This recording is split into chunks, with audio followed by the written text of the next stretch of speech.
We get to the C's now. We start with Sean Couturier. C's get degrees. The C is for captain. And, Hey, yo. man, the way it's such an insane start for him. Like, the first 2 months of the season, he was fucking back.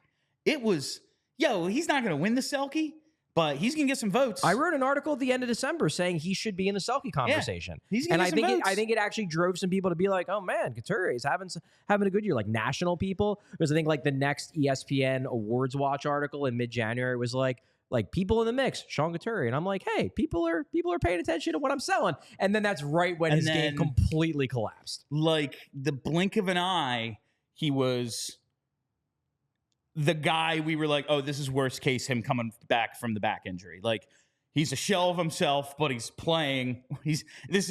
We saw both the best and worst case scenario play out. And once again, like if it happens in reverse order, Sean Couturier is a B+ right now. Like, oh, fuck, he figured it out in the second half and he's fine, he's back.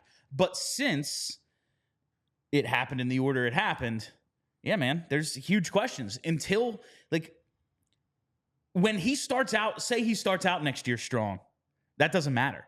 We're like, well, what happens at game 50? Yeah. What happens at game 64? It's very, very fair. That won't even matter when he starts out strong next year. I mean, it'll be good if he starts out strong, because then you know that, like, it's not just gone. Yes. But it is, like, the question about him, can he play the full grind? Yeah.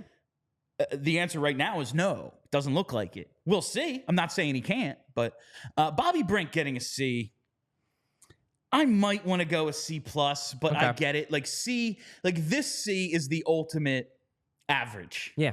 That he started out, was impressive, had the little lull, gets sent down to the minors, tears it up in the AHL for a couple weeks, comes back up, scored a couple big goals, but overall was never the noticeable guy he was the first month or two of the season.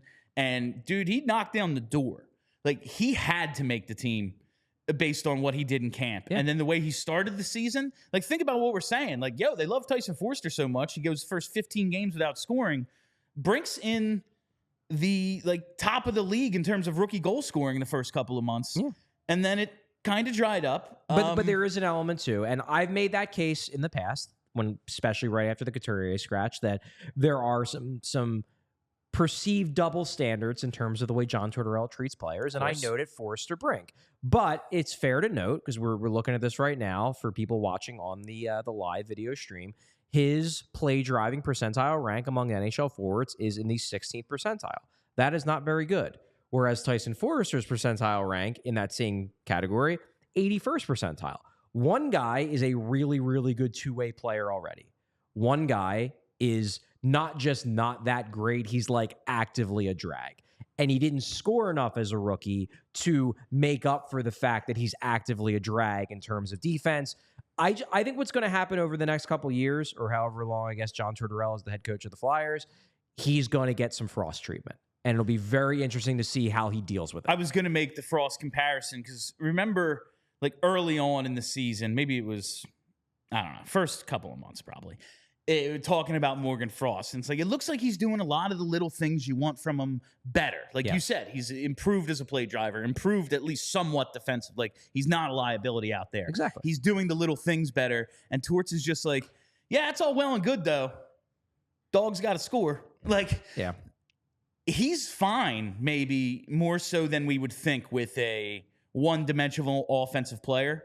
But that dude better be real good at that one dimension. Yeah. He can't be what we thought Morgan Frost. Like, oh, cool, yeah, he's a one-dimensional offensive player and he's going to have 33 points. Who gives a shit? Exactly. Like, that's not helping you. He's going to be -8, you know? Like, and Brink just has to get to that point or be good enough in a specialized area, like running the power play. That'd be cool. That you can put him on your third line, give him a good checking center, and it's maybe his raw totals aren't great, but look at the power play numbers he has, and we have a third line that can give us a little something sometimes, win some matchups. Like, that's what I think he's going to be. I think next year is going to be big for him because my expectation is that Cam Atkinson will not be here, which in theory should open up a full-time spot for Brink. I'm not saying that John Tortorella won't scratch him sometimes because, hey, it's John Tortorella. He scratched the fucking captain. Scratches everybody. But Scratched himself at the end of last season. but it should be easier. That's true. I didn't even think of that. It should be easier for Brink to play in almost every game, assuming that they do move on from Cam Atkinson, which it seems like the winds are blowing in that direction. That should be like the treatment Brink got. While I didn't love it because I'm selfish. I want to watch Bobby Brink play. I got to watch these games. Give me the guy I want to see, not Cam Atkinson. And not like A-tier prospect. Like if he does this to Mitch Kov, I'm going to be like, what the fuck are you doing, Yeah, guy? exactly. But like to do this to Brink, all right. It's his rookie year. He hasn't earned shit yet. He made the team out of camp. Good for him. He looked good. Then he didn't. He's going to get treated this way. Next year, though, let's give him 82 games, see how it goes. Yeah. Like, yeah, or at least like 80. Yeah. 77. You know? Let's just see how it goes because what the hell else is the point of this? We all silly like the mayor.